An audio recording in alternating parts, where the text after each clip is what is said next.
Primera y Segunda de Tesalonicenses. Lección número 10.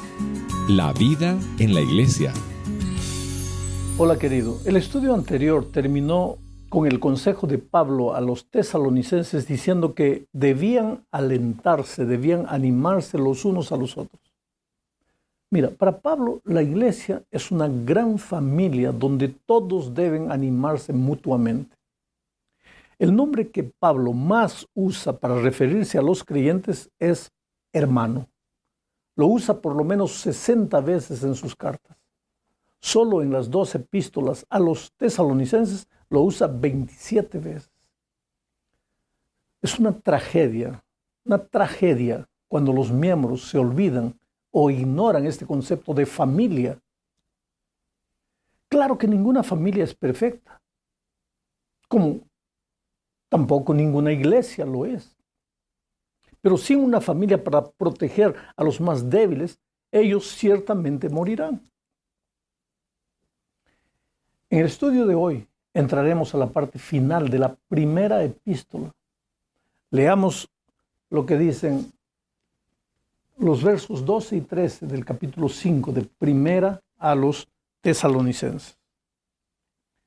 Os rogamos, hermanos, que reconozcáis los que trabajan entre vosotros y os presiden en el Señor y os amonestan. Tenedlos en mucha estima y amor por causa de su obra. Tened paz entre vosotros. ¿Sabes? Este es un consejo a los miembros de la iglesia con relación a sus líderes. Sin un líder, la iglesia será pedazos. El padre es la cabeza del hogar y junto con la madre son los protectores de la familia.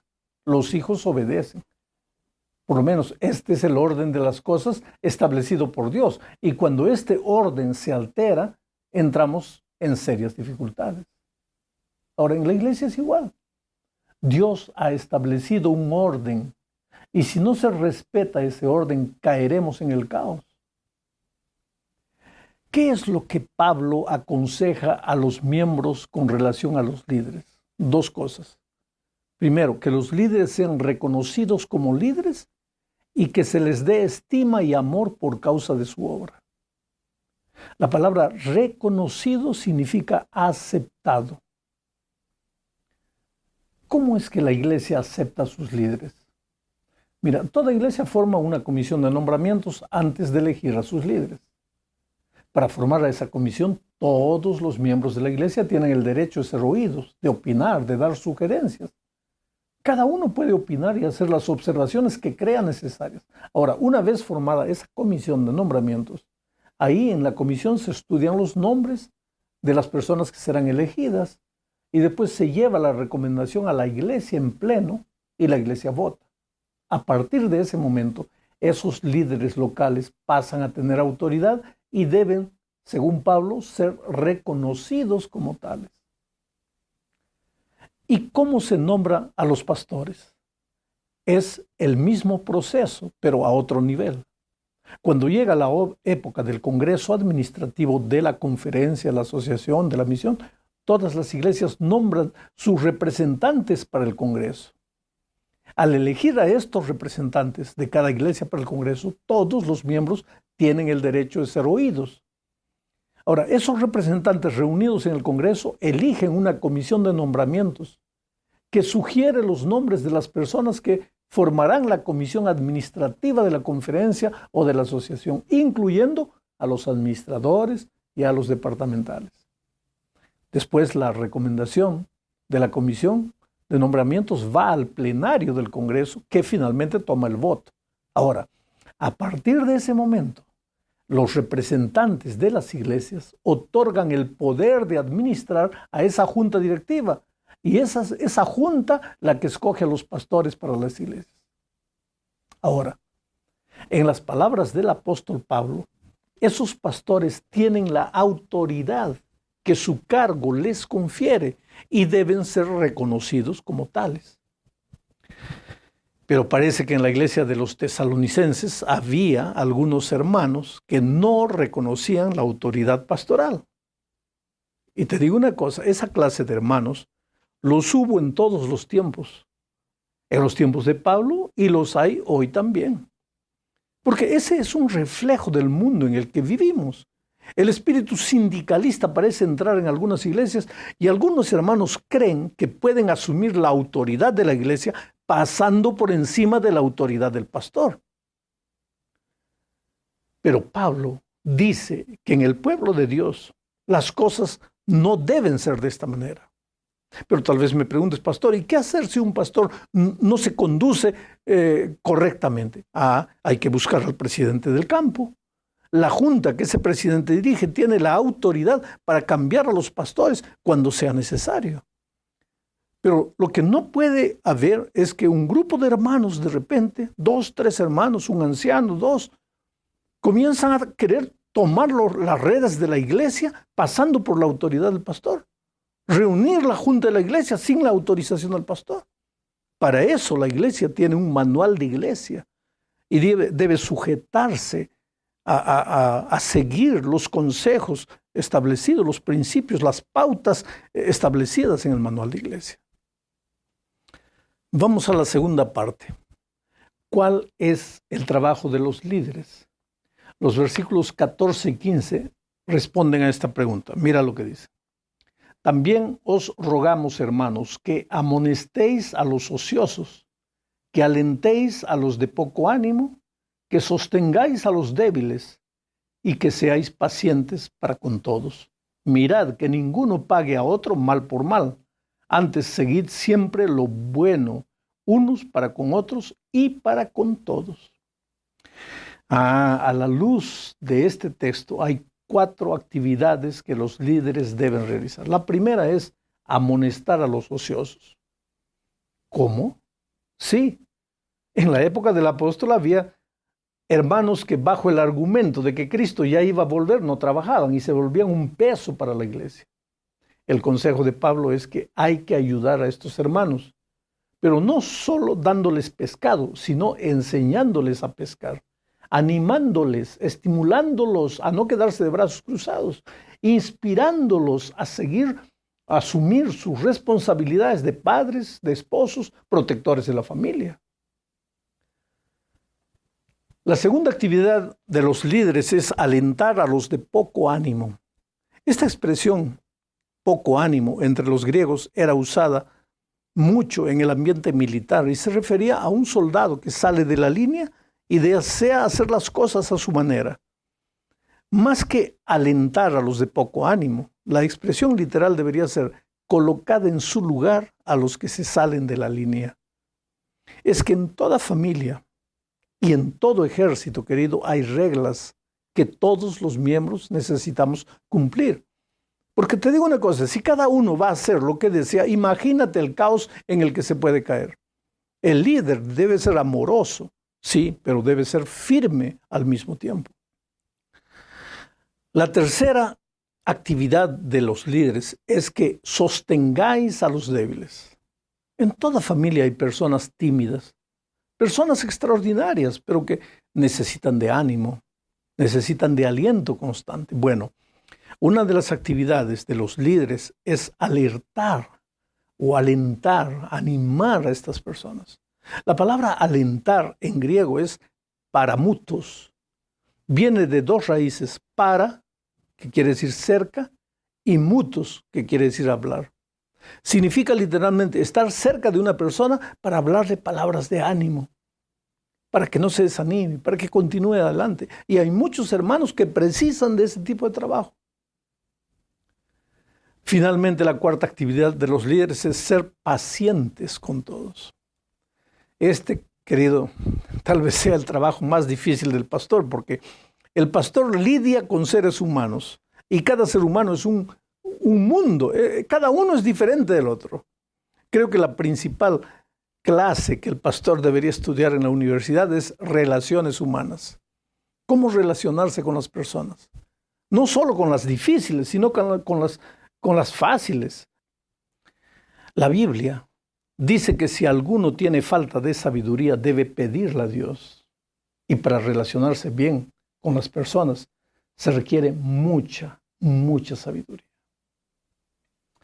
Vamos ahora a los versículos 16 al 18. Esta es la tercera parte del estudio.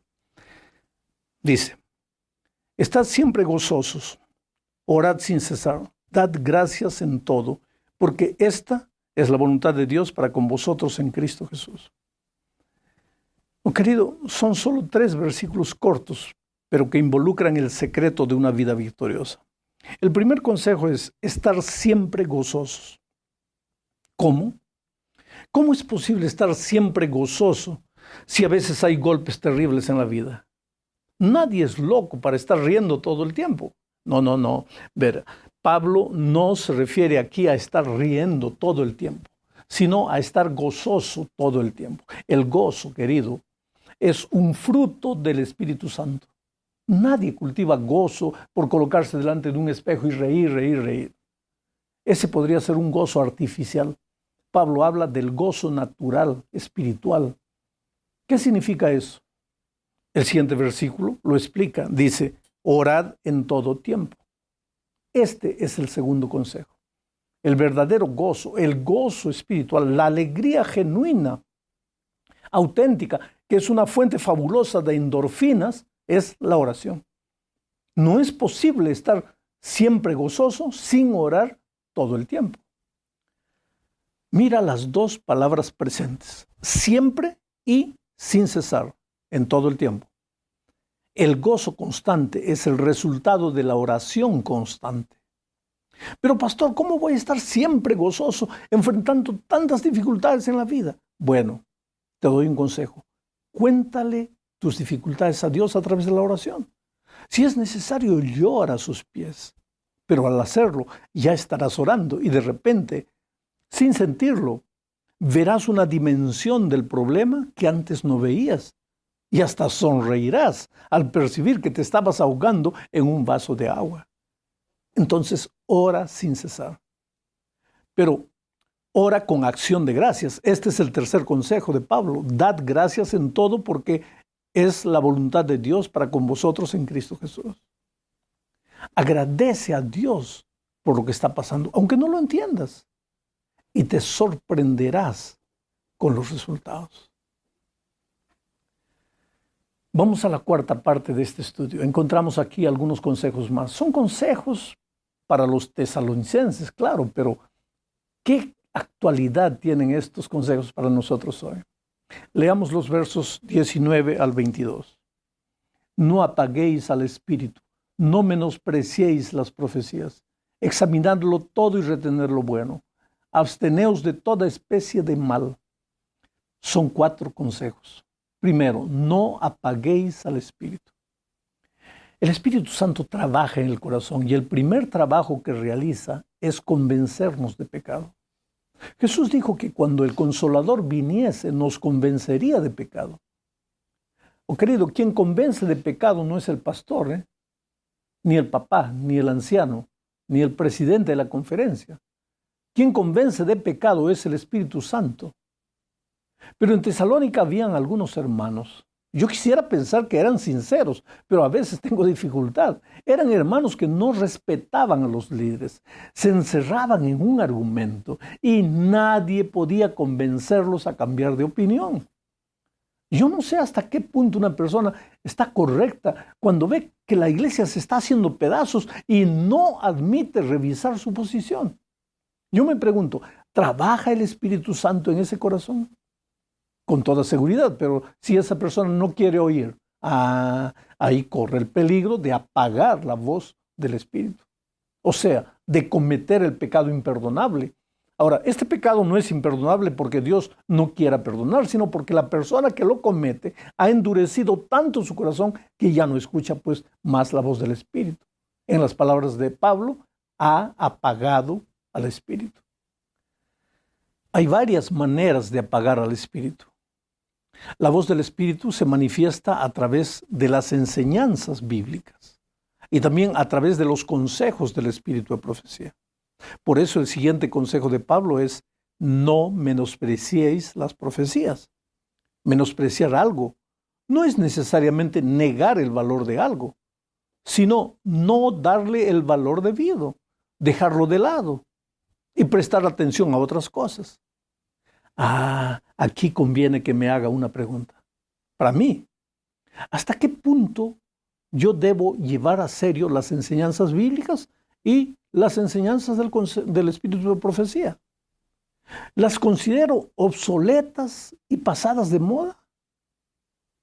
A veces me siento tentado a racionalizar las órdenes divinas y adaptarlas a mi manera de ver las cosas. Esta es una pregunta que solo yo puedo responder, pero quisiera que tú también te la hagas.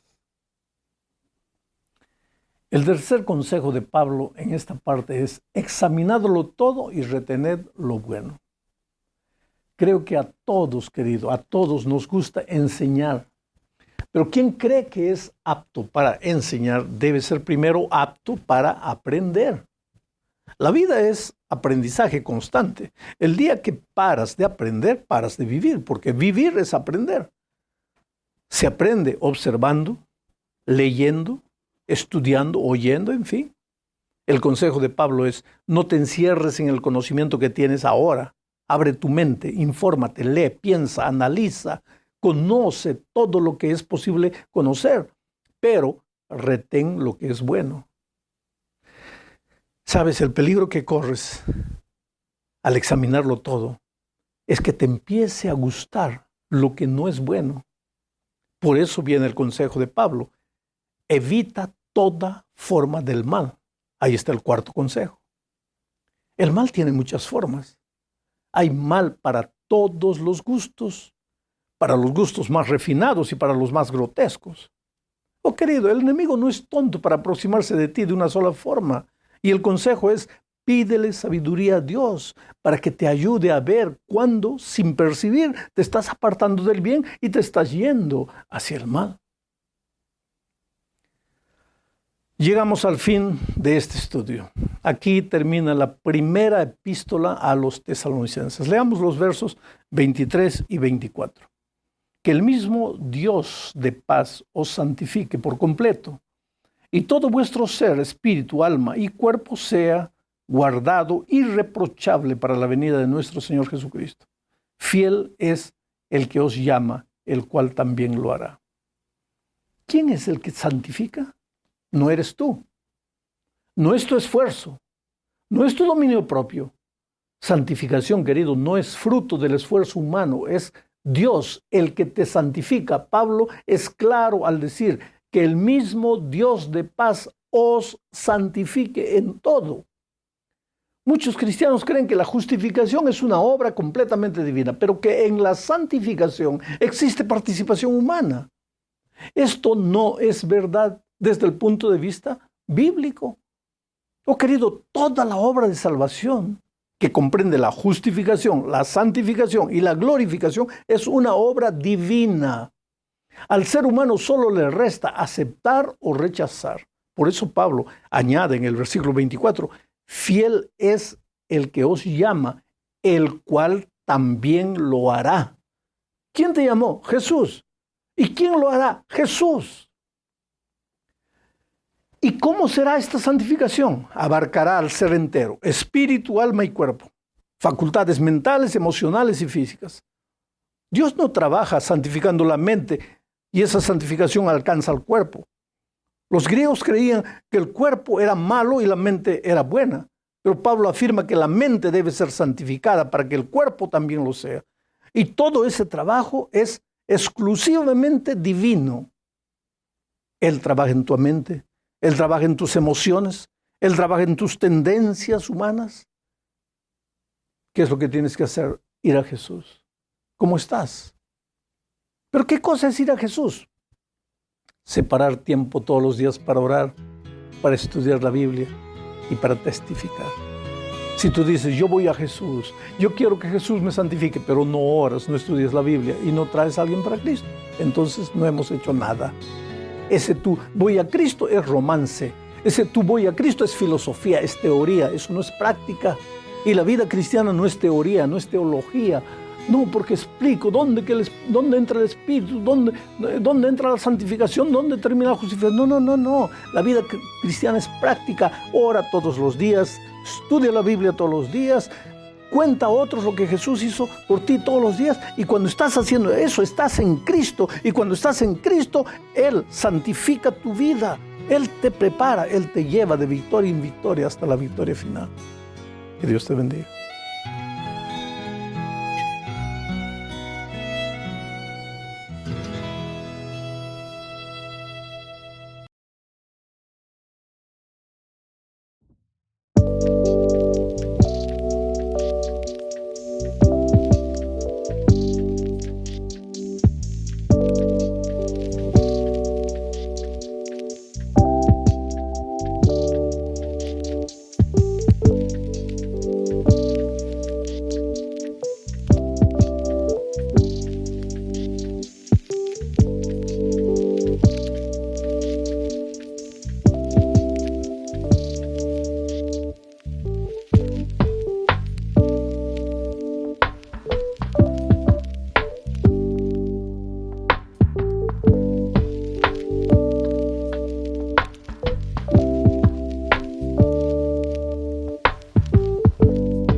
Shadows where silence breaks, the echoes of lost dreams awake. Fields once green now stained with sorrow. Hope fades into a dark tomorrow. But we rise, we stand tall. In the face of the storm we won't fall. With every tear, with every fight, we'll find a way to bring back the light. Whispers of peace in the chaos of night. Fading stars will search for the light. Voices united, hearts intertwined. Together we'll heal what was left behind.